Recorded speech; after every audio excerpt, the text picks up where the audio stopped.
Feel free to grab a drink. Charlie, what are you drinking? I saw you sipping on a beverage as well. Beer.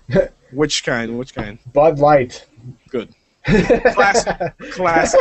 You got all your stuff here. I've got just my cheap, watery light beer. You know what? Half of the country would probably look at my array and call this a girly drink setup. So, you know, you've got the old school traditional masculine drink, and I'm sitting here mixing. I've got a knife to mix, you know, so dilute it, you know, water it down, all that good stuff. But all right, Charlie. So we're gonna mix things up a little bit. This is a show about hardware first and foremost. Of course, we discuss other things too. Has any hardware, have you seen any gear, have you been walking in a store in this last few days and said, you know what, this is something I might want to buy, or this is something I may want to pick up? Because now, Charlie, you and I have our radar on for insane new technology. So have you seen anything, my friend, that you think that the Overclocked community needs to hear about? And then we'll go from there over games and movies and all that exciting catch up from last week. Yeah, I forgot to bring it up last week, but when I went into my trip to Tiger Direct, I basically got raped by the salespeople to come look at this monitor. It's a Asus frameless monitor. In other words, it's perfect for if you want to put these things right side by side. There's no frame or plastic or anything. It's literally screen to screen. It's amazing. Oh my God. I know, right? Everyone's just like, oh, look at this, blah, blah, blah. It's got built-in speakers. It's 5 millisecond response time, which is not the 2 that you usually see, but it's an IPS monitor. So, you know, IPS monitors are known for their graphic quality. They're like designer level color accuracy. Mm-hmm. Built-in speakers, like I said. They came in 27 and I think 23 or 24-inch varieties. Under $400. I mean, awesome. For an IPS, I mean, that's pretty great. The only thing that I would really strike against is for an IPS monitor, if you're actually using it for design, it's only, like I say, it's only 1080p. I know a lot of the IPS monitors go up to, like, you know, 1600 by 1200. But yeah, I mean, it looks amazing. Like I said, the 27-inch was like $379, I think, which is still a lot. But for that's good though, because you can get a standard Samsung 27-inch with, you know, and a few extra inputs for around that same price. That's pretty awesome, man. For an IPS at 5 millisecond refresh rate, it's only 60 hertz. Again, I say only, but you know what? Most of the high-end graphics cards aren't getting more than 60 frames a second on some of the high-end games with Ifinity or whatever the NVIDIA equivalent is. So it was amazing. When the salespeople brought me over, I'm like, whatever, fuck off, assholes. I want my Samsung monitor replacement, which I didn't find, but they really did blow my mind with the Asus, and it looked great. And like I said, it's got speakers that actually sounded pretty decent too. Definitely worth a look. I don't know what the model number is, but if you want to just Google Asus frameless monitor, it should come up. That's amazing, man, because, yeah, the biggest problem with the Ifinity was the, you know, bezel adjustment. I mean, in our cases, we haven't had exactly matching monitors, so that, of course, plays a role, but no, completely frameless, man. I have to see it to believe it, though, to be honest with you, because that sounds pretty cutting edge, literally and figuratively. But, yeah, I have been seeing, like, I think it's 1440p is the next resolution up, but I have no use for that at the moment. You know, I mean, I'm 1080p is good, and I haven't said, hey, the resolution is not sharp enough yet. Maybe I will in a year. What is they're coming out with, like, what? It's like 3K or 6K or something like that. I think it's 4K right now, and 4K resolution. Jesus. That's why I'm not buying a new TV. I'm good with my DLP, and when that bulb goes out, then I'll, you know, I'll watch TV on my monitor till I get a 4K screen. But well, that's cool. There is something else. There is something else that I just ran across. As you might have known from last week, everyone, that we're going to be discussing cases today and pissing off more people. I have discovered this case that looks like it's made out of an erector set. It's my in-win, which is, I believe, going to be left out of our competition. But it's like, I can't even describe it. I'm going to send you a link. Chat, Simon, with his better talking skills, will be able to say something about that. Here, let's take. But it's got it's basically a glass window attached to a bunch of like red pipes. It looks like a roll cage for like a NASCAR. That looks really freaking cool, man. Yeah, don't look at the price. Yeah, the price scares me, but that's really nice, man. And yeah, the in-win D frame. That's great, man. It's essentially an open air case. I mean, it's just basically like a orange metal frame holding a piece of glass in front of the hardware. Other than that, so my concern with this would be the dust. But I think if you have your canned air handy, just a few times a week, just hit any parts where you see dust accumulating. But just blowing the damn thing. Yeah, just exactly. It's very open. You don't need a little stick to get into the creases or anything. It is very, it's open. That looks nice. For $400, I think that's a decent price for what this is. It looks very heavy duty. But that's pretty cool. Yeah, in-win D-frame, guys. Check that out while listening to the show or while viewing us live on YouTube, of course, so you can have an interactive experience with us here. But that's cool, man. So before we move on to our games and an amazing TV show discussion of the week, Charlie, any other gear stand out to you? I've seen things, but I think that's enough for this week if we're going to stick to our very strict planned schedule. Yeah, let's see. We're trying to keep the show to 45 minutes. Yeah, let's see if we can make it. Okay. Well, I think we're behind already, but anyway, so we won't bore people, but yeah, we've got a timetable to see if we can avoid our ranting. Otherwise, we'll have a 2-hour show every week, which I'm okay with. I'm okay with 2 hours a week. But as long as we don't get the technical difficulties at the end, that always seems to cut us off. Or we could make that our thing: is we go until the Google says stop. until our bandwidth, until our ISPs start saying, hey, we don't think you should be using our bandwidth anymore. So, all right, gear of the week. Before we discuss what we've been playing, what we've been watching and reading and whatnot, this month's topic is the Overclocked Battle of the Month, Part 1 of 2, for PC cases. And we have 8 manufacturers that are going to go head-to-head in the quarterfinals today. And next week's show will be the semifinals and the finals. And pretty much we're going to give you some manufacturers. We're going to talk about what makes a case important, what elements are necessary in a computer chassis nowadays, and we'll kind of hash it out from there. But before we get into that, so of course on Twitter, on Facebook, on Google+, on YouTube, everywhere, PC case manufacturers that you think need to be in this showdown, let us know, and at the last minute we could still add them in due to community feedback if it is necessary. So Charlie, PC game-wise, Facebook game, Android game, anything but the console stuff, what have you been playing in the last 6 days of your esteemed existence?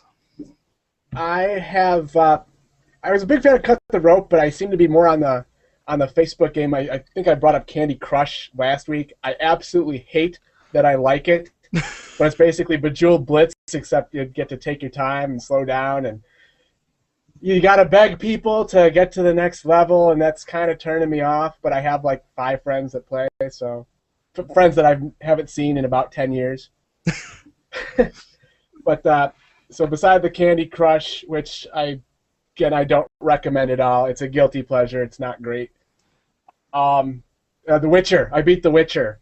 As you know, Witcher 2 is supposed to be great. I talked about how Elvis, while I was at Tiger Direct, completely, oversold it because I was already planning on getting it anyway, and Witcher 3 talk is already going. I was going to have that as the game I'm looking forward to of 2013, but I think it's slated for 2014. Ooh. All right. So The Witcher, again, I recommend it. It's very story-driven. The gameplay is reminiscent of I think it's Neverwinter Nights, actually. I know I said it was like Baldur's Gate, but I think the engine is actually Neverwinter Nights.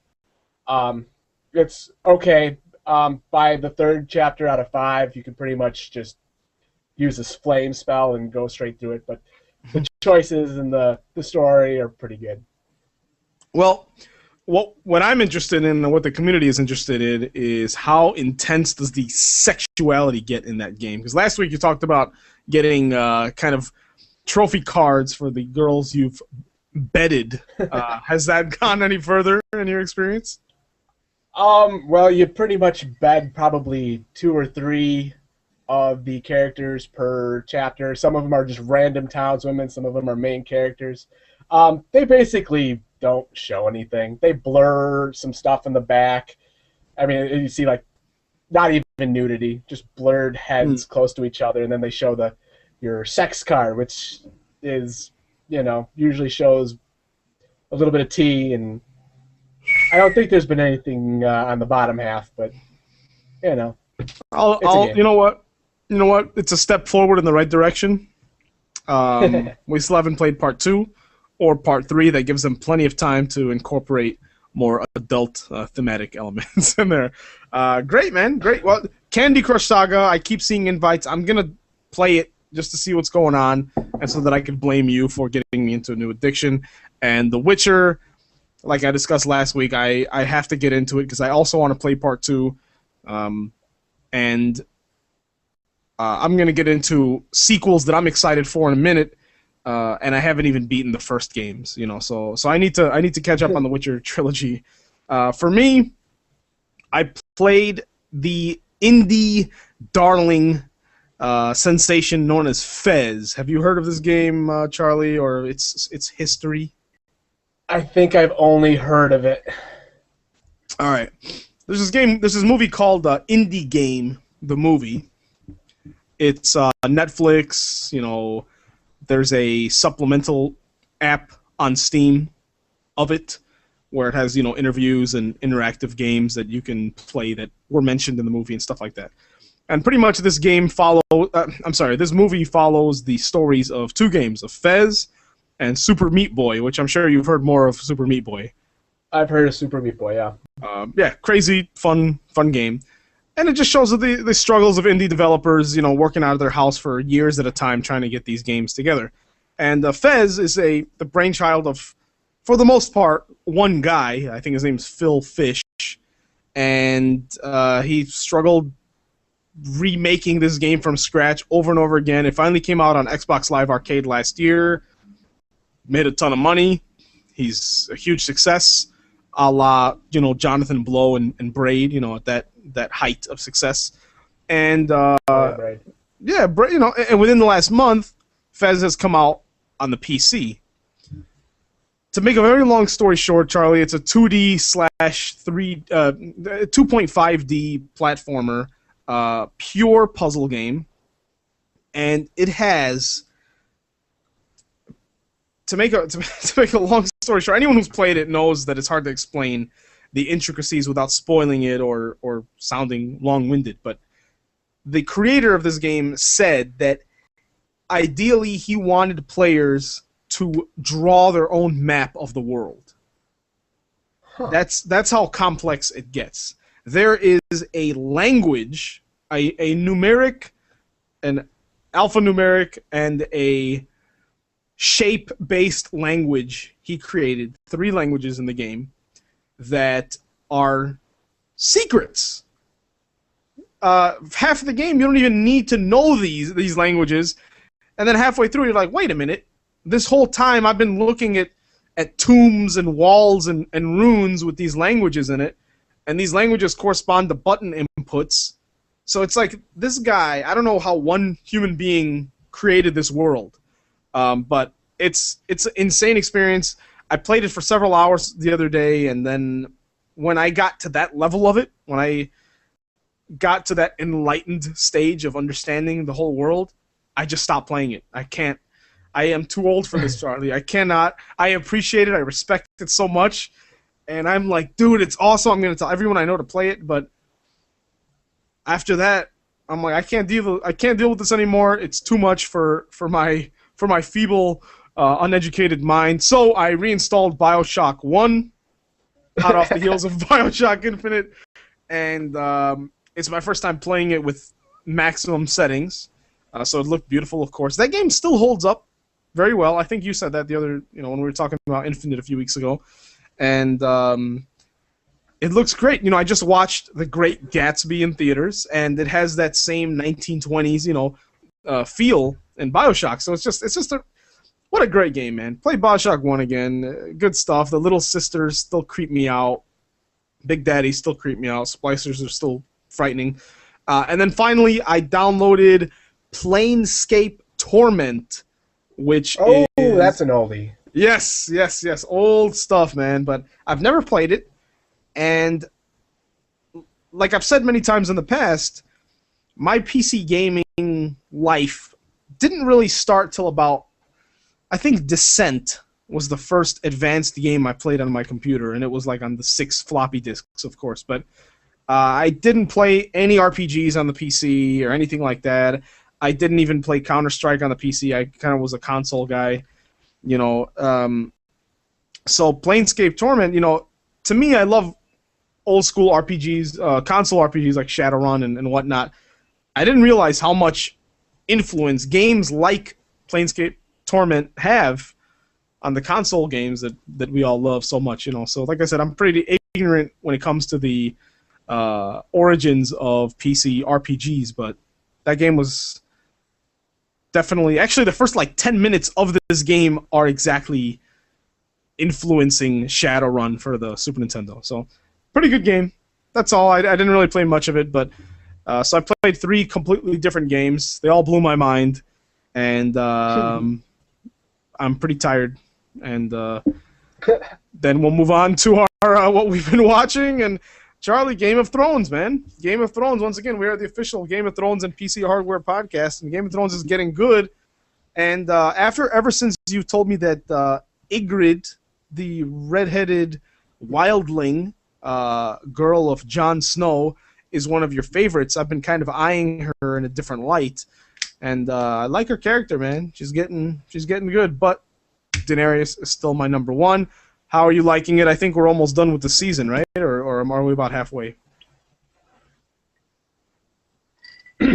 I honestly don't know. I can look it up, but I kind of think they're nearing the end of the season. I can tell you how they're probably going to end this one, because I heard they're splitting the season up. They're splitting the 3rd book up into 2 seasons.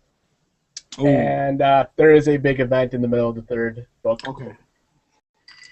I think somebody spoiled it. I can't even talk about it. Yeah, no, I think somebody spoiled it for me on the interwebs. So, but I won't spoil it for anybody else. But I guess that would make sense. I like when things go at a slower pace and they're more fleshed out. But yeah, Game of Thrones, man, still a great show. I started watching a new show, but I don't remember what it is, so I won't even talk about it or waste time on it. So you haven't watched anything else? Do you notice how they're only showing Not really. But do you notice how they're only showing 5 minutes or less of Daenerys? It's because, seriously, on the other end of the world, there's just so many characters that aren't going to figure into anything. So I think they know that, and they're just giving you a little taste and leaving it be. Like I said, you read the books. I have not. I have this fear, and I don't want you to confirm this or anything like that, but I have this fear that she's just gonna die and no one's even gonna know she ever existed, and her storyline will be over. That would really suck. Oh no, just the opposite. Without spoiling anything, really, I mean, word gets back to Westeros, which they did discuss vaguely in the last episode, and people go out to try to get to her. I mean, they're like, oh, the Queen of Dragons is floating around on the other side of the world. Let's go marry her and become king of Westeros. But again, in the books, they're not even really through that plot line. I will say, I know I was talking about how they leave stuff out of the show, but I really like how they're bringing a whole lot more people to Arya, because I've said she is one of my favorite characters. She never meets what's his name, Tyrion's father, Tywin. She never meets Tywin Lannister in the books, but in the show they brought them together, and there's some of the best parts in the season are in their exchanges. You can tell like a battle of the minds, and they did it again with Melisandre too. Arya never meets Melisandre in the books, I don't believe, but again they make a point of bringing them together. Melisandre being like, "Holy shit," looks into her eyes and just like, yeah. Awesome. Yeah, I like where that storyline's going. It's pretty cool, and now the Baratheon son or bastard son has been outed. So yeah, it's getting good, and like that's pretty cool, man. Arya's a cool character. She's pretty cool. Like I said, I can do without the Night's Watch, the big dude. Although I like to see big dudes getting airtime. His storyline with that girl and the baby, I could not care less. I don't give a damn about him or his singing abilities. But oh well, we'll see what happens. You know what? His story never gets much better either, to the best of my memory. Maybe it's just because he's a fat, ugly guy with some already knocked up and baby wildling chick. I never got into him either. Nice. At least they could have paired her up with a hot chick. Watch. He'll be the one to save the world. Yeah. Arya will probably die in the show, even just next episode. Oh man. Well, it's getting good. I like it. Once I'm done, I started reading The Great Gatsby today because I've never read it somehow in high school. So I will finish it today because it's a very short book. And then I'm going to catch up. I can't catch up on Game of Thrones because a new Dan Brown book has come out. The guy that wrote Da Vinci Code and Angels and Demons. I don't go in for the whole real-life conspiracy theory stuff, but his books are amazing. And a new one just came out called Inferno. I'm going to read that. And then I'll move on to Game of Thrones so I don't spoil anything for myself during the airtime of this show. Charlie, I think that's enough. Finally, we'll sprinkle this in. Is there anything that's coming out this year that you care about, that you want to play? I think you mentioned The Witcher 3. That's probably going to come out in 2014. Anything else, man, before we move on to our second half of the show, the PC case battle? Well, I was a big fan of the Skyrim, minus the menu system, and they got the Elder Scrolls Online coming out. The trailer looks great. I don't know if I'm going to get into that or not after the whole World of Warcraft thing. I don't really want to do an MMORPG. Assassin's Creed 4 is supposedly coming out. They're already pitching it at GameStop. I still haven't played the third one. Yeah, I don't love Assassin's Creed 3s, but they're so fun with the hidden dagger. So I'll probably play the third one and get to the fourth one eventually. And then I threw in, I know on our notes, the Dragon Age 3. I know a lot of people were pissed off at Dragon's Age 2. They said it sucked ass. And it is an EA game, which I'm already boycotting. Yes, I know I think they bought Pop Can Games, the people that do the Bejeweled Blitz and all that. But they're not making money off me, so I forgive myself. That's fine, yeah. So, I have... did Metro Last Light come out already? I don't know what that is. Okay, it's the sequel to Metro 2033. It was like a Russian version of Fallout. Well, actually, Stalker was a Russian version of Fallout, or Fallout was an American version of the Russian game. But either way, it's a pretty crazy post-apocalyptic subterranean FPS, and this is a sequel to it, unless I'm horribly mistaken, but either way, I'm pretty excited to play it.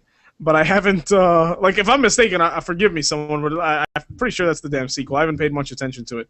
But It looks fun. I have Metro 2033. I've played about 10 minutes of it. So like I said earlier, I need to actually play the first games to enjoy the sequels. Other than that, I'm still just trying to catch up on stuff I already own. But have you heard of a game? I was looking at games, and there was something called Cyberpunk 2077. I immediately thought, hey, that sounds like a Simon game. Yes. It's great. That game was made just for me because, like I was saying last week, the Kickstarter put together a Shadowrun Returns, which is now I can die happily. And Shadowrun was a pen and paper RPG, back in the day, and so was Cyberpunk. And it was in the same vein, and now they're making a freaking video game about it. And then, in addition to that, the game that's showing, and I know this is not a console podcast, but in addition to that, the flagship game that's showing off the PlayStation 4's power is that game called Watch Dogs, which is like a lot of the team behind Assassin's Creed, but it's a cyberpunk game where this guy logs into security cameras and like, it's crazy, man. I don't know if you know this. I mean, some of the people listening, about 6 years ago, I had a show with my brother called Cyberpunks Gaming, the Cyberpunks Gaming podcast, and that's all we talked about was this culture. Like, only cyberpunk stuff, how stuff in modern days is inspired by it. I almost wish I would have kept doing that show because then we would have been ahead of the curve, man. Now that time is coming back, and it's great. So I think it's good, man. RoboCop reboot is coming. It's like it's time to revisit the dystopian, 80s version of what the future was supposed to look like, but except now it actually, the whole, 1984 concept actually mirrors our modern day society. Now that's why I like the game, the reboot of Syndicate, is it had a lot of like conspiracy stuff and a lot of government,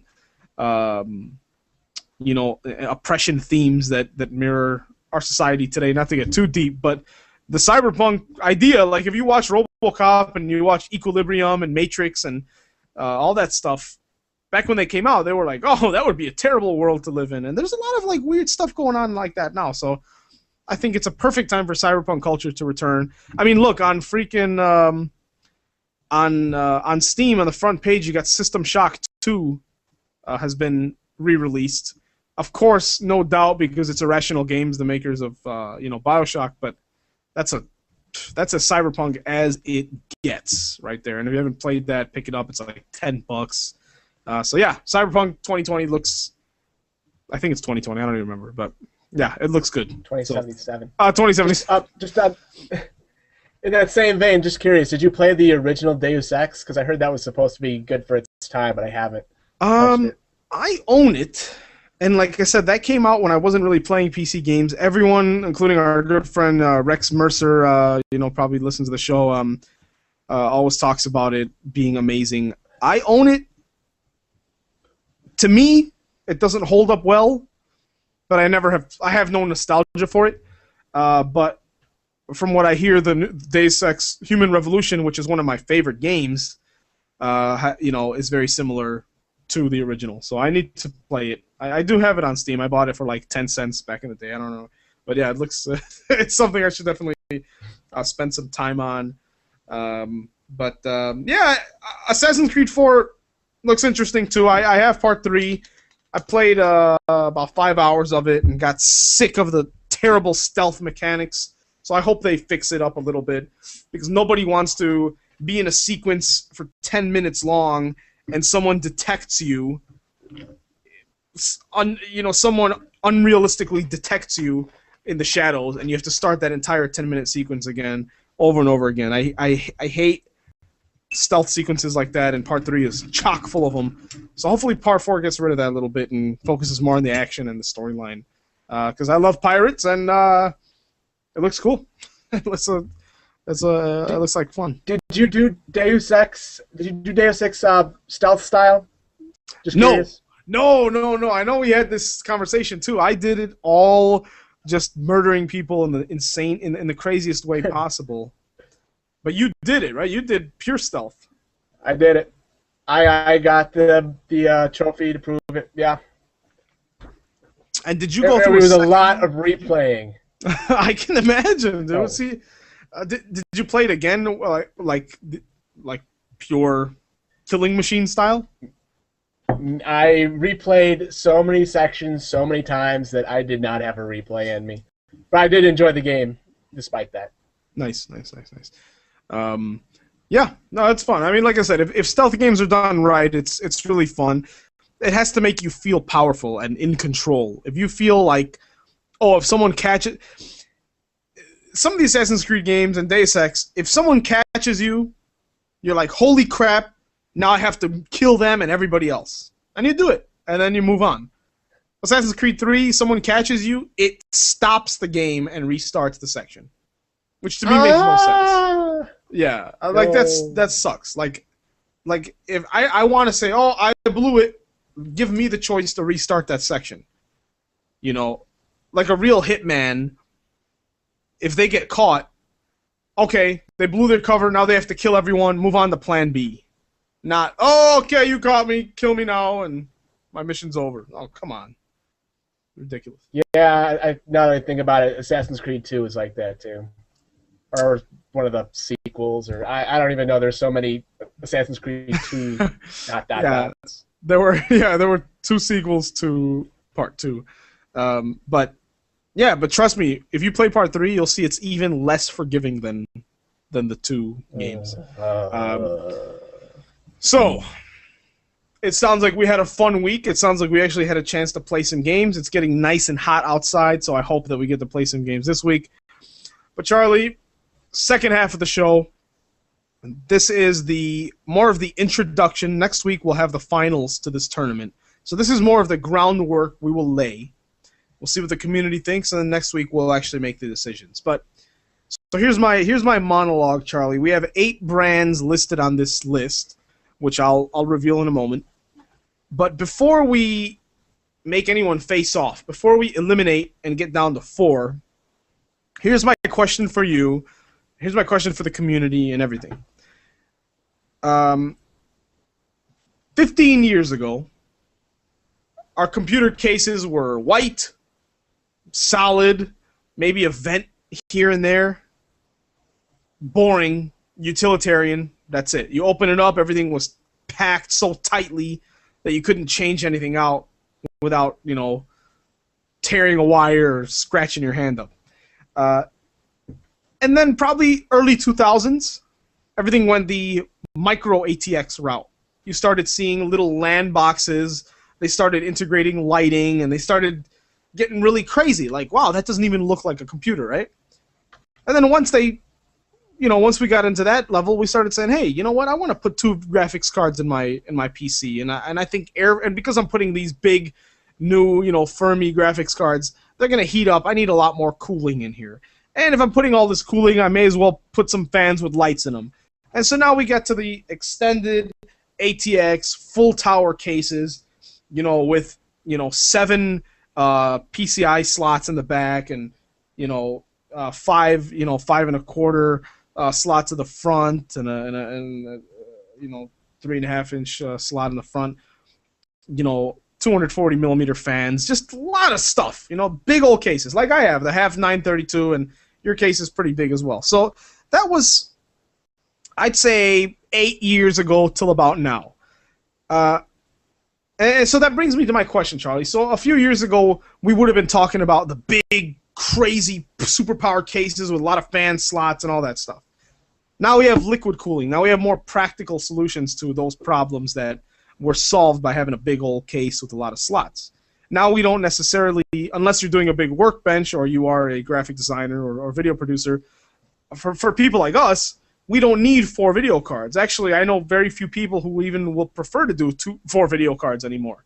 That was always kind of an enthusiast thing anyways, but some people now, you can just go get a Titan and you're good. So my question, Charlie, is, it's not necessarily, or let me ask you, what do you think? What do we look for in a case now? Do you look for 7 PCI slots? Do you look for room for 8 hard drives? Do you need two 240 millimeter fans?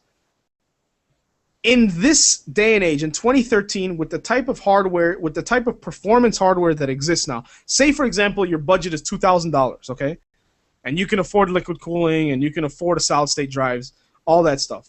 What do you need in a case for it to be a top-notch gaming machine? And then from there we can go and we can see what brands highlight. I want you to give me the definition of what a PC case needs to be in 2013 and beyond. Well, I talk about both my cases. I got my Lian Li PC60. At the time, it was like the case. People bought it to cut holes in it and add their own windows because it's very plain, quarter-inch thick solid aluminum. It had 4 fans, 4 80-millimeter fans, which was like a big deal at the time. I still love that case. I punch it and kick it, and I've accidentally dropped it a few times, and it's not nicked or scratched or anything. So I would say durability, especially for people that are doing their LAN parties, something that to just have a solid, non-scratchable thing. I think there's value in that. But then I have the other case, my Silverstone Raven 3, which is, it's got windows, it's got metal grates, it's got wires that come out the top instead of the sides, it's got the lighting, it's got removable fan filters on the bottom, but it's so much plastic. I don't know. It looks great and it's functional, but I don't know. I love it, but for different reasons than my Lian Li. So I don't know. I think it's going to be a big issue of dispute when we go over this list. Are you looking for something that's classy and durable, or are you looking for something with the bells and whistles that make people go, holy fuck, what the hell is that giant red glowing thing under your desk? Right. Well, here, but let me. I'll give my 2 cents as well. Josh McNell, host of the Critical Strike podcast at criticalstrike.net. He said he's looking for great wire management, good size to work in.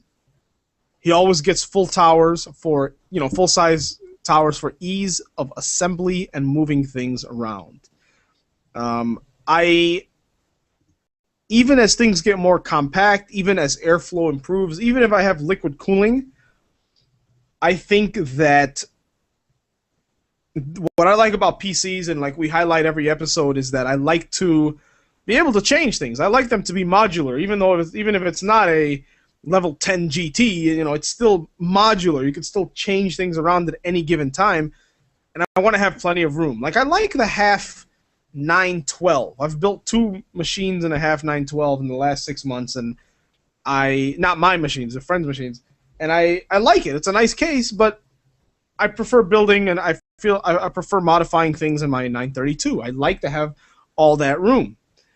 Once again, are you taking it to a LAN party, or are you keeping it at home and you want to upgrade it for the next few years? I think that's still a very relevant question. I don't know. That's like you said. I mean, you want if you're gonna take it around, you want durability. You want something with a handle. You don't necessarily need a full tower. If you're gonna keep something at home, and you have a perfect spot with good airflow, you want a big old machine that you can just put your entire life in there. You can put all your hard drives in there, and you can put 2 video cards in there if you want to leave a video rendering overnight.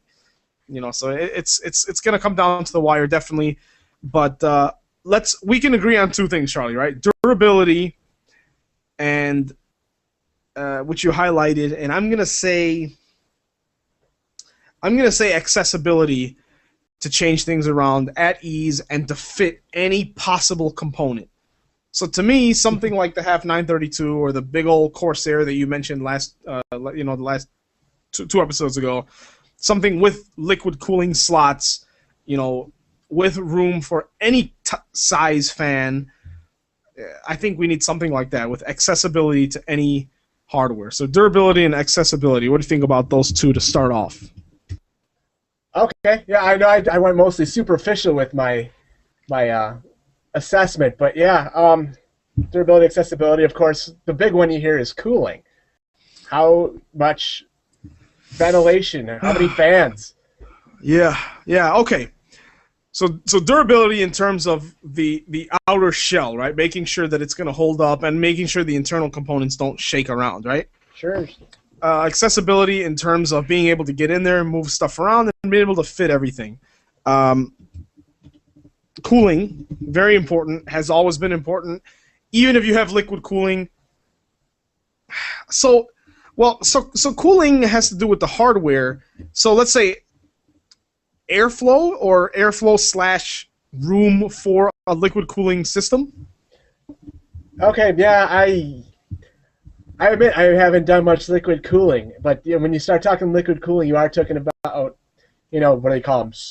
The sprockets? Is that what they're called? The little rubber things? Right. Yeah, and they need to have a spot to sit tight. Okay, so durability, accessibility, airflow / room for cooling, and the cosmetic value is so lighting depends on the kind of little cathode ray tubes you put in there. Windows. So I think, so Windows. Again, yeah, I know. Like I said, I love my Lian Li. It does not have Windows, despite the giant glowing blue thing I put in it to start. It's really a personal thing. Let's start with these three, and then we'll see which of these, because by next week we're going to be getting down to things like which one can fit more cathode ray tubes and stuff like that. So, okay, so let's start off.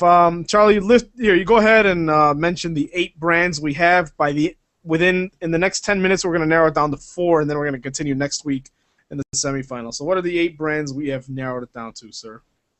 All right. Well, we've got the thermal tank, which is a big one at our former employer. They're the 932s and the 922s, right? Cooler Master.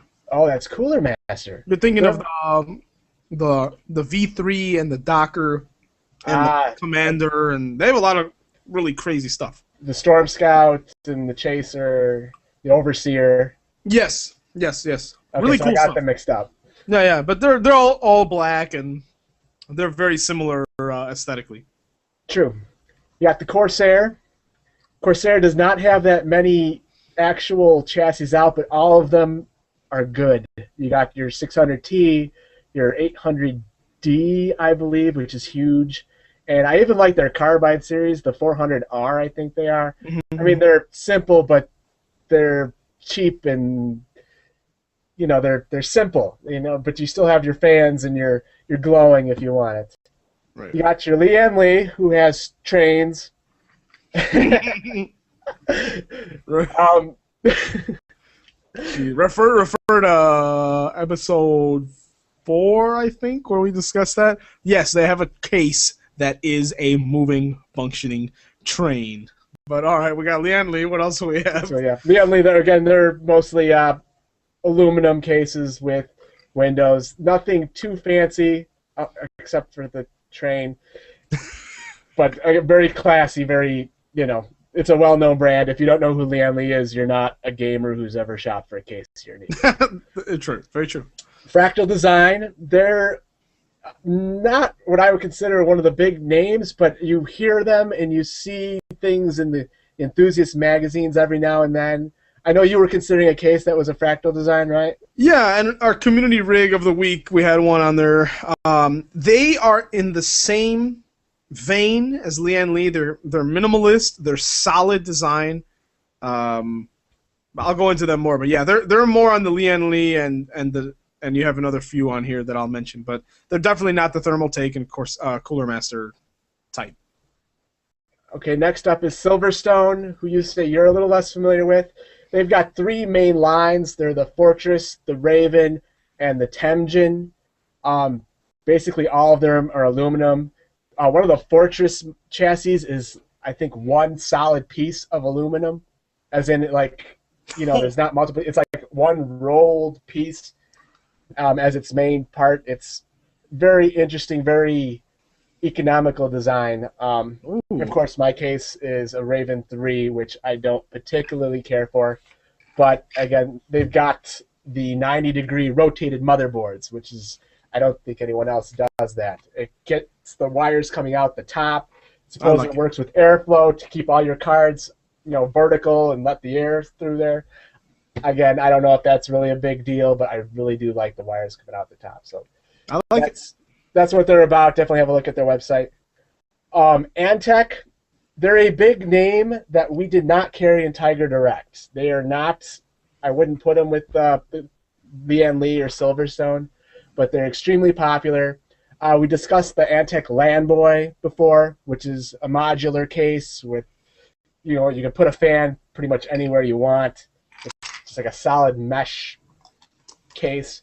I believe they're also the ones that made the Skeleton, which is kind of more of a joke case to make a tool bench more like, but it's a name you bring up to say, hey, have you ever seen that? Yeah. And I know their big one is the 900 series and the 902. I almost got one of those way back when. It's your standard, this size, that size, that size, nothing flashy, mostly black. You can put a bunch of glowing bands in there. I think it starts off mostly blue fans. Nice. The last one is NZXT. Again, not a brand I know a whole lot about. You usually see a lot of cheap cases when you search cases on Newegg, but they do have the Tiger Direct favorite that went away way too soon, the Phantom. Yes. Big fan of the Phantom. And the Tempest was nice as well. The Tempest, I almost got one of those as well. But there you go. Thermaltake, Corsair, Lian Li, Fractal Design, Cooler Master, Silverstone, Antec, NZXT. I don't really have a bad thing to say about any of them except for Cooler Master, because I'm sick of the 932 from working at Tiger Direct. Yes. Okay. So, what we can do real quick is group them up. I think that Thermaltake and Cooler Master are head-to-head. I think, yeah, I agree. So here, I'm going to move stuff around. Let's see if I could drag and drop in Google Docs. Whoa, I can, and I just messed something up. There we go. The answer is no. He cannot drag and drop. So ignore the numbers. I'm moving stuff around Google Docs. I think Silverstone, since you know these brands, I'm going to put Silverstone and Lian Li together because I think they're... Would you say that they are in the same league in terms of being minimalist, utilitarian, just kind of... They're both expensive, mostly aluminum brands, yeah. All right. I don't know what the hell's going on here. I'm moving stuff around. Okay. Corsair. I'm going to put Corsair and NZXT together because Fractal Design is minimalist, mostly all black or silver, and Antec, for the most part, shares that same aesthetic choice. Of course, we will go... I don't know that that's true, but we can go ahead and put them together. Okay, well, we'll see. Like, just from what I've seen, of course, like I said, silver. I'll tell you ones. I'll have full disclosure on the stuff that I am not that informed in. Okay. Sure. So, we got Thermaltake versus Cooler Master, Lian Li versus Silverstone, Fractal Design versus Antec, and Corsair versus NZXT. Let's start with Fractal Design versus Antec because I don't know much about Antec. You don't know much about Fractal Design. Let's what side? Let's look at Newegg. You type in Fractal. I'll type in Antec. Let's take a look at what we think. Let's see what comes up. Because I'm not that informed with Antec here. But... Again, I'd mostly point you at the 902 and the Landboy. Oh, okay. So I was. Oh, yeah. The Landboy. I remember that one. Okay. I think the reason I was saying that the Antec had a lot of kind of basic ones is because sometimes when doing a cheapo build, I would look at I would arrange by price, and there were a lot of like $30 Antec cases. But there are. I would put them actually with Thermaltake. I think if we carried Antec brands, you would pretty much at Tiger Direct we would have swapped either one of them. They're very plasticky, lots of fans, comes in whatever size you need. They had their 1200 their 900 and their 600, which is like the 932, 940, not 940, the X, the 922. You know what? I'm gonna take your advice and I'm gonna move it around. So now we got the only changes. We have Thermaltake versus Antec, and then Fractal Design versus Cooler Master. Because Fractal Design is like I said, all black or all aluminum. So let's do that one first. Let's do Cooler Master versus Fractal Design. All right. You know, and we'll be straight up. We don't own these cases, so maybe we're not as informed as we'd like to be. Okay, Fractal Design. Take a look, Charlie. I think you'll agree. It's not as flashy as Cooler Master, but I'm gonna have to take off the glasses for this one because I need to see up close. I want to see all the details here. So, like I said, utilitarian is definitely the word. They're minimalist designs, but enough fan slots. They all have pretty much clear windows on the side. I mean, there's one here that has no window. There's a spot for a 120 millimeter fan on the side and the front, and that's it. They're mostly kind of monolithic mid towers. But in terms of airflow, in terms of doing the job that they need to do, the design is minimal. They're all black for the most part, and they've got enough room. You know, if you get like a H100, you know, liquid cooling, you can have excellent cooling with one of these guys here. Of course, they are with the times. They have the bottom-mounted power supplies. Yeah, I think. So, what do you think, Charlie? Looking at these here against Cooler Master, what's your thought? I mean, Cooler Master, I think, is going to win this round without a doubt. But what do you think for Fractal Design? Because a lot of people love these guys, and you know, they are. I don't know how new they are to the scene, but I've never owned one of them. And but people, like I said, people do love these guys. I have looked at them. I'm looking. Are they mostly steel or aluminum? Or are there mix in there? It looks like there's some that are pure aluminum, but the Black Pearl, which is a popular one in our community, is steel. So they're just basic steel. So like Cooler Master, like the half series, they are durable steel cases. Yeah. Again, my case. My current case is mostly steel too. Steel and plastic. And I hate it. I don't even kick it because I don't think it can take it. So would you say their Black Pearl is their flagship then, or their bread and butter? Let me see. The Black Pearl is, yeah, I'd say that's what it is. It has the best ratings on there. It's touted as a silent case, and that's probably why it doesn't have a big clear side. It doesn't have a lot of fan slots. In the front, it has, you know, the dust filters and everything for the drive bays, but there's a door that covers it. So it's a quiet case with supposedly decent airflow. And you can argue that the Cooler Masters with the huge 240 millimeter fans are quiet with good airflow as well, and mostly and somewhat of a minimalist design relative to the NZXTs and the Thermaltakes and whatnot. Obviously, the half 932 looks like a big military beast, but it's still somewhat minimalist compared to the other guys on our list. So I'm gonna say this round goes to Cooler Master. I think Fractal Design is awesome, but part of the show is the we want customization, we want variety in our cases, and unfortunately, I'm looking through these guys' entire selection, and they all just look like different palette swaps of the same style. But they're very nice, minimalist, quiet cases from what I'm seeing. So they're like the what was their name again? The people that made the Sensei. Steel series. They're like the Steel series of the cases. Good stuff, but they're all the same. Yeah. I'm trying to get a look at like cable management, since that's something we brought up. It looks like it's got something in the back there. Again, I just want to make it seem as though I'm giving it a fair shot, but like of course, yeah. It seems like a nice a nice case that I probably wouldn't show to a gamer if I were trying to sell them on a case. Yeah, exactly. And like I said, the idea of Cooler Master's half, the high airflow, is that it's to get cooling, to get airflow at a quiet level without having to put 10 little loud fans in there. So from what we have on this list, I think this is the best matchup. I think Fractal and Cooler Master, I think that works out fine.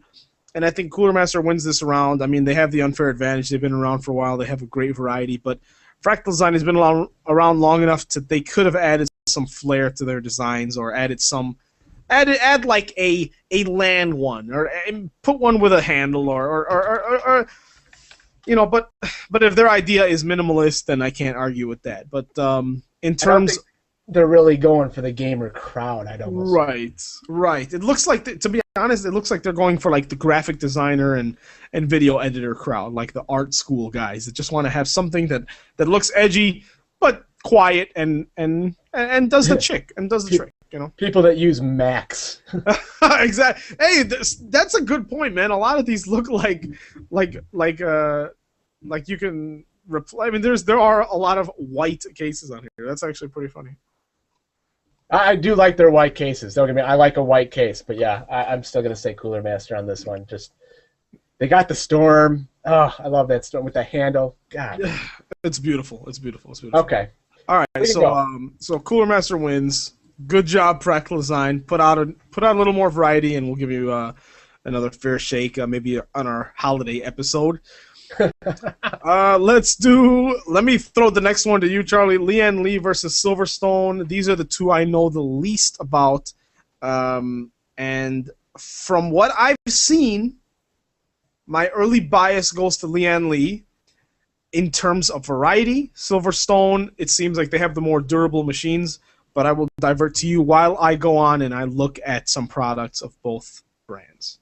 Okay. When I was talking about the solid design, I would say look at the FT02 on Silverstone's site.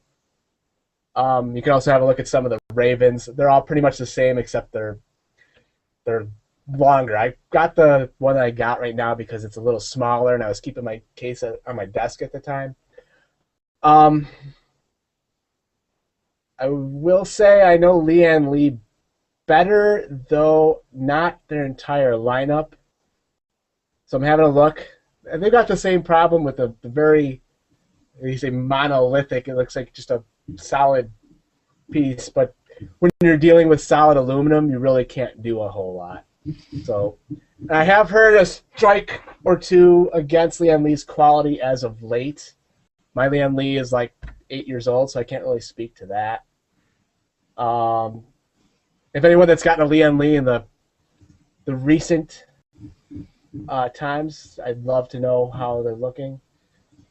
God, it's hard to get past that train. Is it on like Newegg? I'm on Lian Li's site actually right now. I'm just looking at all their pieces, and it is remarkable how all of them look exactly the same. Wow, Silverstone and Lian Li have some identical little micro ATX cases, like with one big fan on the front.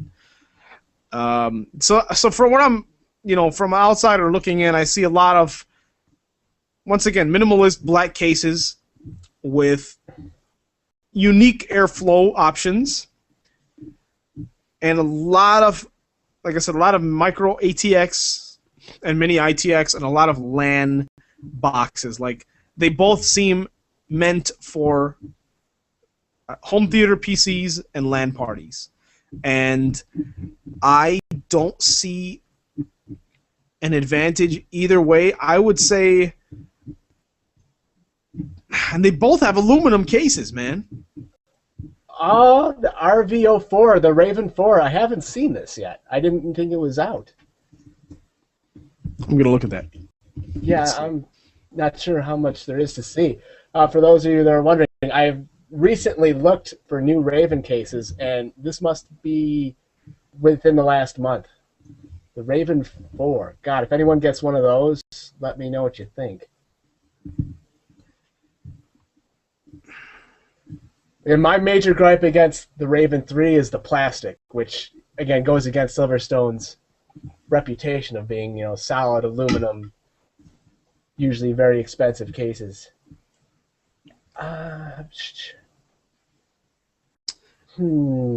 So honestly, I'm kind of leaning towards Silverstone, but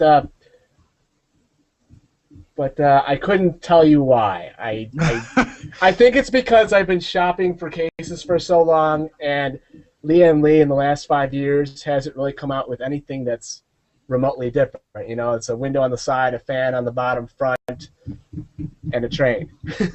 So I'm going to go with Silverstone, but again, it's mostly for their new offerings rather than anything else. All right, I'm liking Silverstone too, but I'm gonna look at their best rated units here, and their Temjins are probably the best rated. They're huge. Think the Corsair 800D. Oh, nice. They're huge. They've got like separate heat zones. Like the power supply is blocked off on the bottom from everything else. Again, it's way too big for anything I need it for. You can like stack like 10 cards in there. And Lian Li also has a huge case that they actually they showed with the train in the convention that I saw. They had the huge thing that looked like the size of R2-D2 and the train. So amazing. Well, yeah, if I was to buy one new case based on brand, it probably will wind up being a Silverstone. So that's what I'm thinking. I will say because of all of their unibody, I mean the unibody frame like you were talking about impresses me so damn much, and I'm looking at that right now. It looks like Silverstone's mantra is hardcore durability, and I like that a lot. And it's I'm looking, sexy. Yeah, it is sexy. It could take a beating, and gamers are we are rough with our machines. So, as informed as I can get on this topic, I will say Silverstone. Cool. And then let's see, we've got 2 more to knock out. Thermaltake versus Antec. I don't know much about Antec, so we'll come back to that. Let's do Corsair versus NZXT. This one, man. So you've got Corsair. You've got Corsair, which is the Silverstone in this case, which their stuff is durable. They have room. You can fit the biggest damn power supplies in some of these Corsair chassis.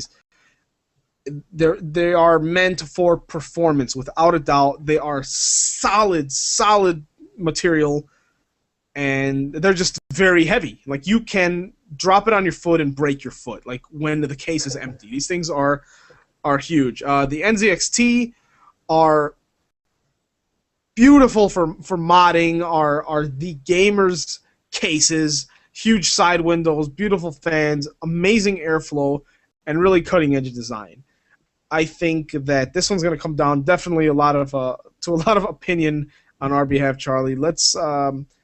I'm leaning towards Corsair because of the quality, and from the stuff we're talking about right now is the durability, the accessibility, and the cooling and airflow. NZXT wins on the airflow, but the Corsair stuff gives so much freedom to putting your own liquid cooling, and I'm talking real liquid cooling, not just like the H100s. It's like you can make a dream machine out of the Corsair cases. But let me get your take on this. Again, Corsair doesn't really have that much out, but what's out is all stuff I would buy. The 600 or the 800D is way bigger than anything I would need to do.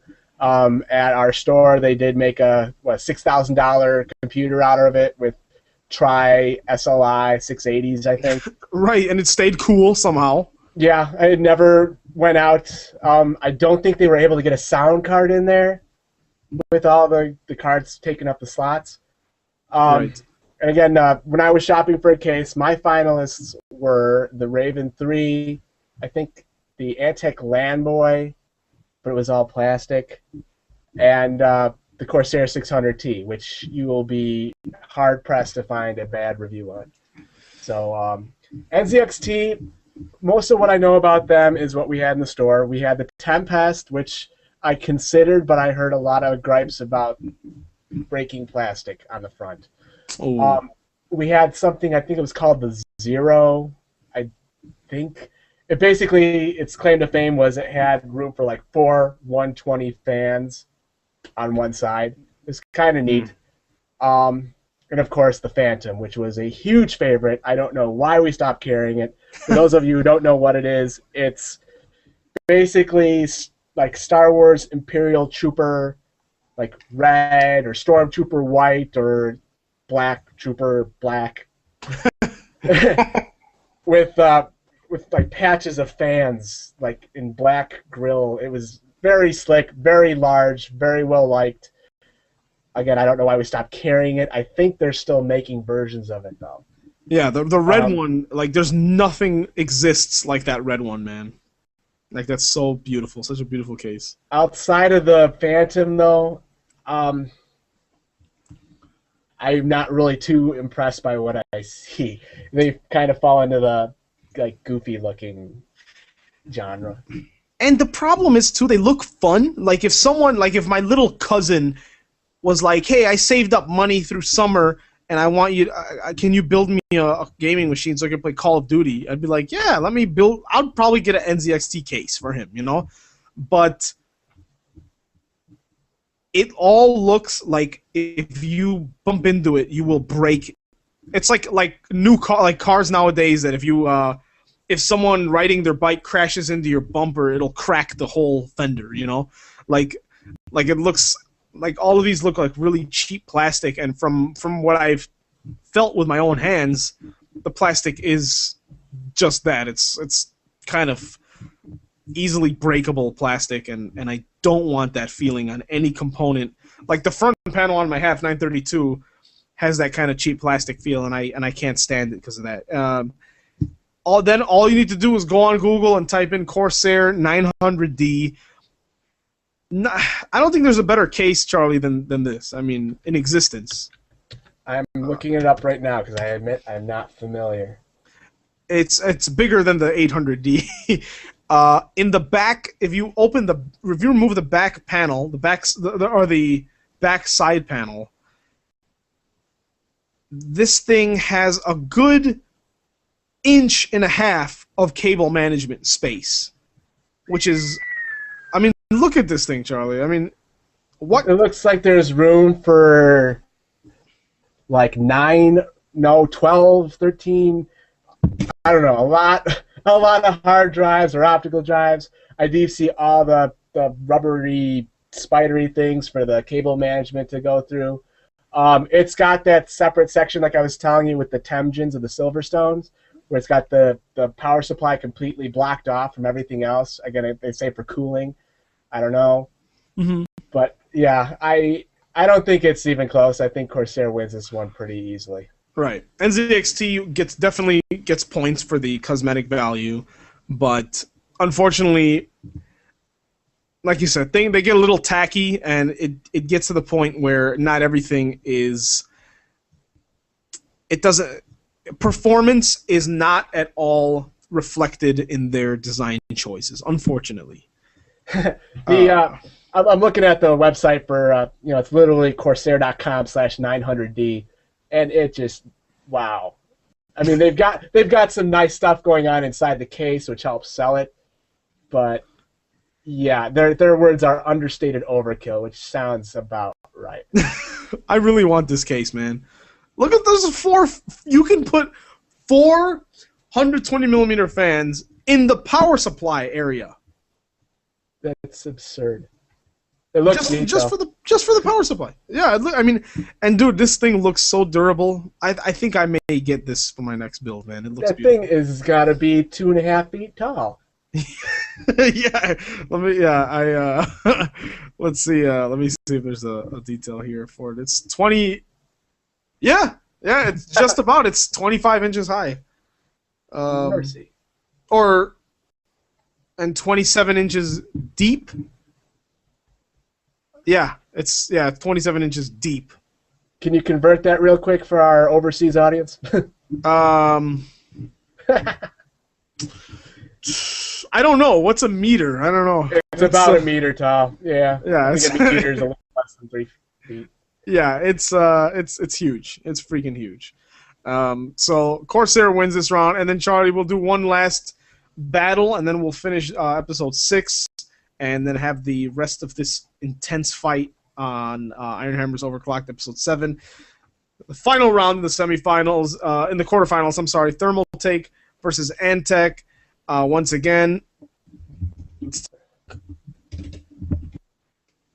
first impressions before even looking at the products, Charlie, I think I like Thermal Take. They have quality and they have a variety. Do you know much about Antec? Like I said, I get the same impression from both companies. A lot of plastic, a lot of glowing fans. I know you made your money selling Thermal Take. I personally can't stand the look of the 932 and the 922 and all the like. Well, remember it's plastic. It's got all that. Well, remember the 900 series are a Cooler Master though. God damn it! I know, no, it's very easy to make. We're looking at them. No, they're the one. Thermal Take are the ones that are made famous for the level 10 GT, that modular one with all the moving parts. No! You got it wrong. The level 10 GT is the $300 one. The straight up level 10 is the solid aluminum, yes. $800 whatever it is. Yes. That one, yeah, where each part swings out, right? Like the GT is just like a facade of the real thing. I forget. Yeah, all right. In that case, yeah, the Thermal Take, I'd go ahead and give it to him. I know you don't know Antec that well, and I admit I've never really got my hands on it. I just know that all the major gripes are what you hear of your typical plastic and glowing fan kind of case. And I will give Antec some sort of a fair shake because, like I said, in terms of anytime I see someone talking about a budget build or a performance build, Antec's always in there, and I see that they're so well rated, but man, Thermal Take, I mean, they've got a whole series of peripherals. Well, Thermal Take's got the V2 and the V3 also, which also sold very well. Generally well respected for a budget build. And the V4, it looks like just came out. I never even knew that. I didn't know there was a V4, but I'm seeing it here now. So I'll go ahead and give this one a Thermal Take without doing too much more research on Antec. Again, just more on the basis of I like what they've got, and what I've heard about Antec. Considering we're going for durability, I have heard a lot of strikes against the durability. And again, the Lambo I considered, as modular as it is and as many fans as you can put into it, it got a lot of strikes for being plastic. Right. Okay, cool. And I agree. And I think Thermal Take does have some cases that venture into that land of having tacky plastic parts, but none of them look like they would just fall off if you bumped into them. So and Thermal Take is, without a doubt, all about cooling. They all have very good airflow, and like I said, I mean they have a lot of actual cooling accessories as well. So you know that's what they keep in mind. A lot of slots, a lot of modular, a lot of room to add cooling, and a lot of peripherals. So I'll say, and once again, I'm not that informed in Antec. I will give them an honorable mention. But I'm looking right now at their entire collection, and once again, it's a lot of cases that do the trick. Good ratings and everything. I mean, 6,000 ratings. They've got 5 eggs on Newegg at 6,000 user ratings. It looks like a damn near perfect case, but that's one case. Thermal Take has a lot of very good, solid options, and a good variety. So we'll say we'll give it a Thermal Take, but Antec is definitely a quality product. So, Charlie, we have next week's show. We've got Thermal Take, Silverstone, Cooler Master, and Corsair. These are the brands that have shown us durability, accessibility, and proper airflow / room for cooling. Any last words before we wrap it up, sir, and continue in 7 days' time? Do we make it in our 45-minute budget? I think we... No, we passed. We did it about an extra half an hour, but that's okay because we didn't know a lot about many of these cases. That's okay. That's all right. But so we're at about an hour and 10 minutes. That's okay. People can bear with our. I think if people are listening at that point, then they are beautiful human beings that deserve the best in life. So, but any last words? Any last shout outs to any companies that didn't make the list? Maybe. I showed you the in-win case at the beginning of our show. A few of the other ones I mentioned was Rosewill. I know Rosewill has an all-mesh case that is generally, mediocrely reviewed. You have Azza in there too. I see a goofy case with a huge fan from them every now and then, but generally speaking, you don't hear them in the conversation of good cases. So yeah, I think Azza is the crazy, weird game, quote unquote, gamer cases. That look really tacky. It looks like someone said, "Hey, son, I work for a company now, and I have to make cool designs. Can you draw me a case that looks like an alien spaceship, and we're gonna make it tomorrow?" That's what I see with Azza cases. They're probably great cases, but we're looking for all-around quality. Ooh, Cougar cases too. Oh, Cougar has. Yes. Why'd you tell me that? The Cougar Challenger I'm looking at. It's goofy looking, black and orange. It's not terrible, but it looks like something kind of deliberately retroly colored and shaped. Oh wow, yeah, that looks like a terminal in Mass Effect or something. That's pretty awesome. Someone from Far Cry 3 Dragon Heart or whatever might be playing on one of those. Wow, I love my Cougar fans that I installed a few weeks ago. And damn it. All right, well, honorable mention to Cougar cases. They're all very cheap too. I know there's plenty of case makers out there that might have like one or two chassis with a couple of color designs. I know there's one. It was all solid plastic, but then they had like colored zigzags all around it. I don't remember the brand. It was in our CPU magazine that they gave out for free at Tiger Direct. They probably still do. So if you want a free magazine of what's out in PC land, just stop on by. Yeah. Don't buy anything. Just go get their free magazine. Oh, yeah. Chat up some of their very friendly and knowledgeable salespeople. There's also, I don't even want to drop names, but there's some great people there. Yeah. Well, but yeah, so I think we've got a good list on here, Charlie, and in 7 days' time we'll have a semifinals and then final and see what in early spring or in late spring, early summer 2013 of who is the dominant PC gaming case manufacturer. And of course, I need some community rigs to highlight. There aren't any community rigs that are good enough to put on the website. So send them at podcast@ironhammers.org. Send me 3 pictures. I need one of the guts. I need one of the outside. I need one of your desktop with your keyboard and your mouse. Give me the name and give me the specs, and I'll put it on there if it's good enough, if it's a impressive enough machine. Of course, check out ironhammers.org. Lots of good news on there. A lot of unboxing and a lot of new gear as well. Of course, any supplemental information to our show will go on there. And a lot of good stuff coming soon. It's been a busy month for everybody in real life, so it's been hard to get out there and put content on the site. But Iron Hammers on Air episode 8 will be coming very soon. And until then, we're here holding it down for you guys. Iron Hammers Overclocked episode 7 coming on. Hold on, Charlie. I have the date right here. I have a calendar built into Windows 7. I have May 20th.